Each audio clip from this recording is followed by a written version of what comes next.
ധർമ്മസ്ഥലയിൽ 13 സൈറ്റുകളാണ് ശുചീകരണ തൊഴിലാളി തൽക്കാലം കാണിച്ചു കൊടുത്തിരിക്കുന്നത്. ആ 13 സൈറ്റുകളാണ് കുഴിച്ച് പരിശോധിക്കാൻ തീരുമാനിച്ചത്. അവിടെ ഇപ്പോൾ ആ കുഴിക്കുന്ന സ്ഥലത്ത് SP ജിതേന്ദ്രകുമാർ ദയാം, Puthur assistant commissioner Stella Varghese അവരുടെ നേതൃത്വത്തിലാണ് ഇന്ന് അവിടെ കുഴിച്ച് പരിശോധന നടത്തിയത്. നേത്രാവതി പുഴയുടെ തീരത്ത് അവിടെ കുഴിച്ചപ്പം അവിടെ വെള്ളം അങ്ങോട്ട് വന്നൊഴുകി അവിടെ കുഴിക്കാനായിട്ട് ബുദ്ധിമുട്ട് നേരിട്ടു. ആ പുഴ, നേത്രാവതി പുഴയുടെ സ്നാനഘട്ടത്തിൻ്റെ അവിടെ കുഴിച്ചിട്ട പല സ്ഥലത്തും കുഴിക്കുമ്പം തന്നെ വെള്ളം ഇരച്ചു കയറുകയാണ്. അതുകൊണ്ട് ആദ്യത്തെ ദിവസത്തെ പ്രയത്നം വെറുതെയായി. അവർ 13 സ്ഥലങ്ങളാണ്, സൈറ്റുകളാണ് ഇപ്പം ആദ്യമായി കുഴിക്കാനായിട്ട് നിശ്ചയിച്ചിരിക്കുന്നത്. അങ്ങനെ ആ 13 സൈറ്റുകൾ അടയാളപ്പെടുത്തിയിട്ടുണ്ട്. അങ്ങനെ ആദ്യത്തെ ദിവസം കുഴിച്ച സ്ഥലങ്ങളിലൊന്നും ലഭ്യമായില്ല. ഏതായാലും 5 സൈറ്റിൽ അവർ കുഴിച്ചു നോക്കിയപ്പം അതിനകത്ത് പറയുന്ന കാര്യങ്ങളൊന്നും കിട്ടിയില്ല. എങ്കിലും ഒരു സൈറ്റിൽ നിന്ന് അവർക്ക് ഒരു ഡെബിറ്റ് കാർഡ് കിട്ടി. ATM കാർഡാണ്. അതൊരു സ്ത്രീയുടെയാണ് ആ ഡെബിറ്റിംഗ് കാർഡ്. പിന്നെ ഒരു പാൻ കാർഡ് കിട്ടി മറ്റൊരാളുടെ. അതൊക്കെ ലൊക്കേറ്റ് ചെയ്യാൻ പറ്റും. അതിൻ്റെ ഒപ്പം അവരുടെ സ്കെൽറ്റനോ അങ്ങനെയുള്ള സംഗതികളൊന്നും ലഭിച്ചിട്ടില്ല. നേത്രാവതി പുഴയുടെ തീരത്ത് എപ്പോഴും വെള്ളം കയറി ഇറങ്ങുന്നതുകൊണ്ട്, ആ വെള്ളം കയറി ഇറങ്ങുന്ന സ്ഥലമായതുകൊണ്ട് വലിയ വെള്ളപ്പൊക്കം വരുന്നത് കൊണ്ട് ധാരാളം മണ്ണ് കരയിലോട്ട് ചിലപ്പോൾ അടിച്ചു കയറും. ചിലപ്പം വെള്ളം അതേപടി ഈ എടുത്ത മണ്ണുകൾ തിരിച്ചൊഴുക്കിക്കൊണ്ട് പോകും. അതുകൊണ്ട് ആ സൈറ്റിൽ ഉള്ള സ്കെൽറ്റനൊക്കെ അവിടെ നിന്ന് വെള്ളത്തിൽ ഒഴുകി പോയിരിക്കാനുള്ള സാധ്യത വളരെ കൂടുതലാണ്. ഇപ്പോഴേ ശുചീകരണ തൊഴിലാളി പറഞ്ഞിരിക്കുന്നത് 1998 മുതൽ 2014 വരെ ഏകദേശം 15-16 വർഷത്തെ കാര്യമാണ്.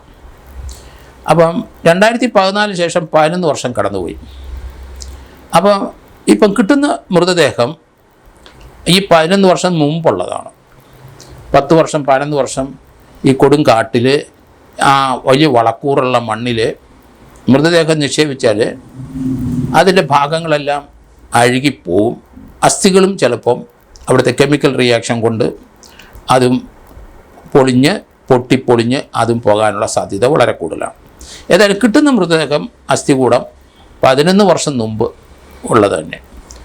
ഏകദേശം 98 മുതൽ 2014 എന്ന് പറയുമ്പം 15-16 വർഷത്തെ. അപ്പോൾ അത് നമ്മൾ കണക്കാക്കി വരുമ്പോൾ ഒരു മൃതദേഹത്തിന് ഇപ്പം എടുക്കുന്ന മൃതദേഹത്തിന് അല്ലെങ്കിൽ സ്കെൽറ്റന് അല്ലെങ്കിൽ എന്തെങ്കിലും സാധനം കിട്ടിയാൽ അത് 11 വർഷം മുമ്പ് അല്ലെങ്കിൽ ഏകദേശം 10-20 വർഷം മുമ്പത്തെ ആണെന്ന് പറയേണ്ടി വരും. അതുകൊണ്ട് സയൻറ്റിഫിക്കായിട്ട് പല കാര്യങ്ങളും നമുക്ക് തെളിയിച്ചെടുക്കാൻ കഴിയില്ല. അപ്പോൾ ഇന്ന് 6ാമത്തെ സൈറ്റിൽ നിന്ന് ഒരു മൃതദേഹത്തിൻ്റെ സ്കെലിറ്റൻ കിട്ടി. അതൊരു പുരുഷൻ്റെ ആണെന്ന് പറയുന്നു.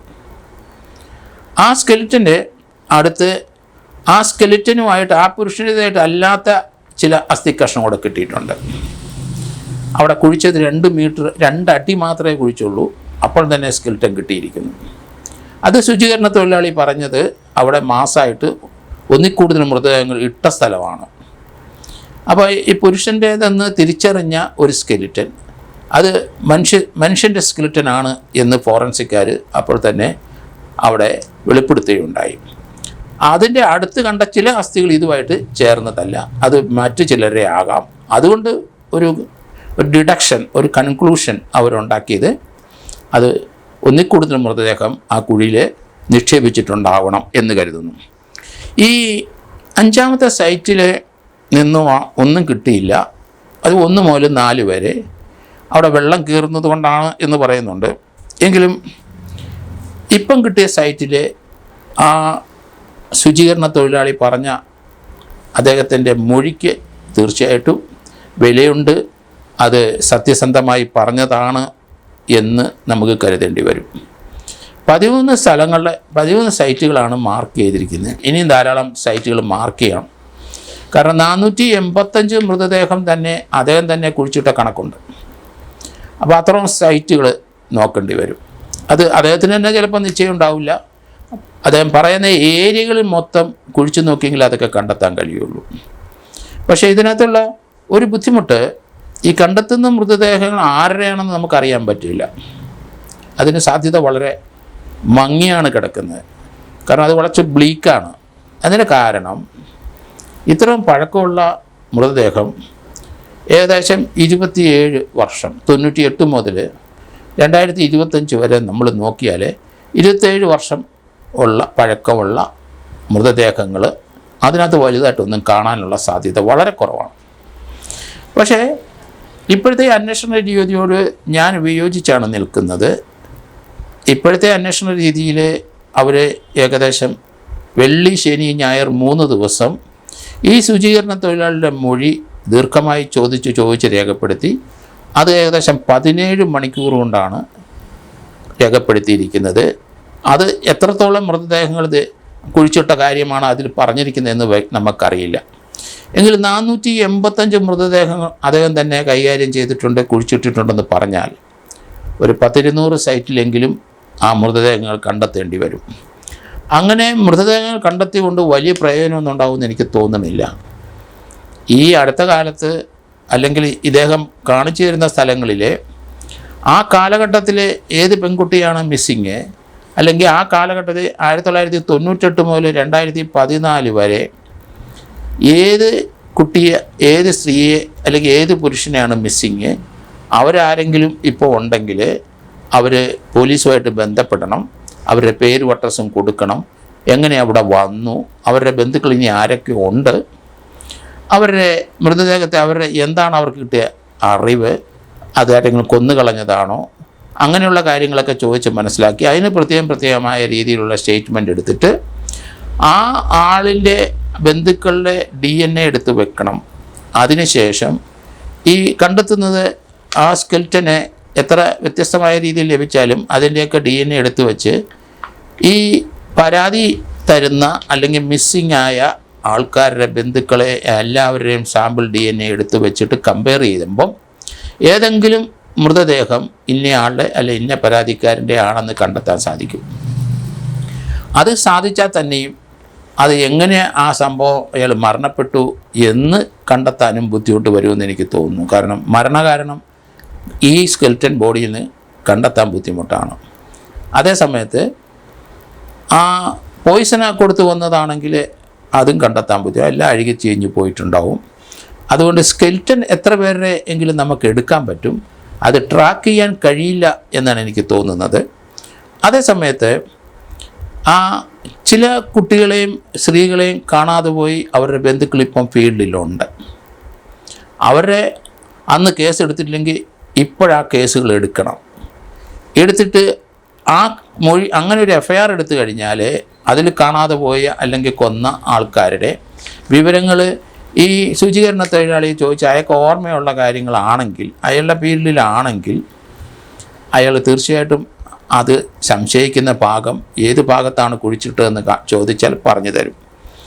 പക്ഷേ മറ്റ് ശുചീകരണ തൊഴിലാളികൾ പലരും ഇയാളുടെ പ്രായമുള്ളവരോ അല്ലെങ്കിൽ ഇയാൾക്ക് മുമ്പോ ഇപ്പോൾ 1979 മുതൽ ഉള്ള മിസ്സിങ് കേസുകൾ അവിടെ വരുന്നുണ്ട്. അപ്പോൾ ഏകദേശം 46 വർഷം മുമ്പ് 1979 ഒരു കേസ് റിപ്പോർട്ടിന് 86 അപ്പോൾ അങ്ങനെ നോക്കിക്കഴിയുമ്പം ആ 45 വർഷം മുമ്പത്തെ കുട്ടിയെ കാണാതെ പോയ, കുട്ടിയെ കൊന്നത്, അല്ലെങ്കിൽ സ്കൂളിൽ പോയ കുട്ടിയെ അല്ലെങ്കിൽ കോളേജിൽ പോയ കുട്ടിയെ കാണാതെ പോയ ആൾക്കാർ ഇന്നും അവിടെ വിലപിക്കുന്നുണ്ട്. അങ്ങനെയുള്ളവരുടെ കേസുകൾ മാത്രം സ്പെസിഫിക്കായിട്ട് അന്ന് രജിസ്റ്റർ ചെയ്യാതെ അല്ലെങ്കിൽ അന്ന് ക്ലോസ് ചെയ്തിട്ടുണ്ടെങ്കിൽ അത് വീണ്ടും റീഓപ്പൺ ചെയ്ത് അതിൻ്റെ അന്വേഷണം മുന്നോട്ട് കൊണ്ടുപോയി കഴിഞ്ഞാൽ ചിലപ്പോൾ ആ കേസുമായിട്ട് ബന്ധപ്പെട്ട സ്കെലിറ്റൻ അല്ലെങ്കിൽ കോർപ്പസ് ഡിലിറ്റി ലഭിക്കും. അങ്ങനെ ലഭിച്ചു കഴിഞ്ഞാൽ അതിനകത്ത് ഇൻവോൾവ് ചെയ്ത ആൾക്കാരെ ആരൊക്കെയാണ് എന്ന് ചിലപ്പം ഈ ശുചീകരണ തൊഴിലാളിക്ക് പറയാൻ പറ്റും. അല്ലെങ്കിൽ അതുമായിട്ട് ബന്ധപ്പെട്ട ആരെങ്കിലും അയാളെ കണ്ടിട്ടുണ്ടോ, സംസാരിച്ചിട്ടുണ്ടോ, അങ്ങനെയുള്ള കാര്യങ്ങളൊക്കെ ചോദിക്കണം. ഏതായാലും 485 പേരെ കുഴിച്ചിട്ട അതേപ്പറ്റി നല്ല ഓർമ്മ അദ്ദേഹത്തിനുണ്ട്. അതുകൊണ്ട് ആ ഓർമ്മയുള്ള ആൾക്ക് കുറേയൊക്കെ ആ വിക്ടിമിനെ പറ്റി പുള്ളി കണ്ടത്, അല്ലെങ്കിൽ ഡെഡ് ബോഡി കണ്ടപ്പോൾ അവരുടെ ഡ്രസ്സ് എങ്ങനെയായിരുന്നു, ഡെഡ് ബോഡി കണ്ടപ്പോൾ അവരുടെ മരണകാരണം അദ്ദേഹം ഊഹിക്കുന്നത് എന്ത്, അല്ലെങ്കിൽ ആ ഡെഡ് ബോഡി കണ്ടപ്പോൾ അവരുടെ മുഖം ആസിഡ് ഒഴിച്ച് പൊള്ളിച്ചതാണോ, അവരെ തീ കത്തിച്ച മൃതദേഹത്തിൻ്റെ ഭാഗങ്ങളായിരുന്നു, ഇങ്ങനെയുള്ള കാര്യങ്ങളൊക്കെ അദ്ദേഹം പറഞ്ഞ് അങ്ങനെയുള്ളതിന് എത്ര 485 അദ്ദേഹം പറയുന്നെങ്കിൽ അതിൽ എത്ര എണ്ണം അദ്ദേഹത്തിന് ഓർമ്മയുണ്ട്. ആ 485 സൈറ്റുകൾ തീർച്ചയായിട്ടും അത് മുഴുവൻ അദ്ദേഹം പറയണം. ഏകദേശം അദ്ദേഹത്തിനത് പറയാൻ പറ്റും.